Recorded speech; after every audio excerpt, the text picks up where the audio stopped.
Hello student, welcome the platform of District Study Center. Today we learn photosynthesis, जिसका Hindi meaning होता है प्रकाश संश्लेषण। अब हम देखते हैं जो प्लांट्स होते हैं, तो प्लांट्स में भोजन का निर्माण कैसे होता है। ठीक है, तो प्लांट्स क्या करते हैं, प्रकाश संश्लेषण के द्वारा अपने भोजन का निर्माण करती हैं। अब इन्हें भी अपने भोजन का बनाने के लिए कुछ आवश्यक तत्वों के, कुछ सब्सटेंसों की आवश्यकता होती है। वो कौन कौन से होते हैं? पहला तो होता है वो सनलाइट की आवश्यकता होती है, सन्स की एनर्जी की आवश्यकता होती है, कार्बन डाइऑक्साइड की एनर्जी होती है, वाटर की एनर्जी होती है और मिनरल्स की एनर्जी होती है। जब ये चारों मिलती हैं तब जाके क्या होता है कि प्लांट्स में भोजन का निर्माण होता है। अब हम देखते हैं प्रकाश संश्लेषण के डिफिनेशन को।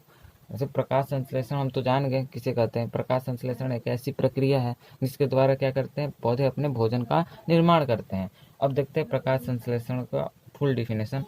पौधों में जल, प्रकाश, वर्णहरित का जो इंग्लिश मीनिंग होता है वो है क्लोरोफिल, तथा कार्बन डाइऑक्साइड की उपस्थिति में कार्बोहाइड्रेट के निर्माण को प्रकाश संश्लेषण, फोटोसिंथेसिस कहते हैं।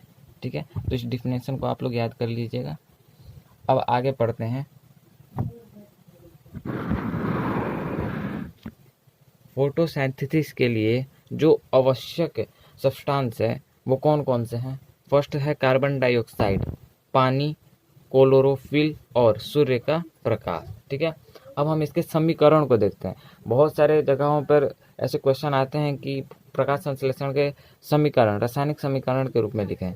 तो इसका रासायनिक समीकरण होता है C6CO2 प्लस 12H2O।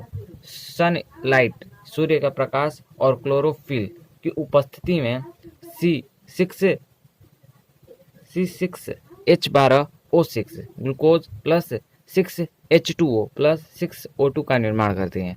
तो इस प्रकार हम फोटोसिंथेसिस के बारे में इतना ही जानेंगे और इसके अगले पार्ट में हम और जानेंगे।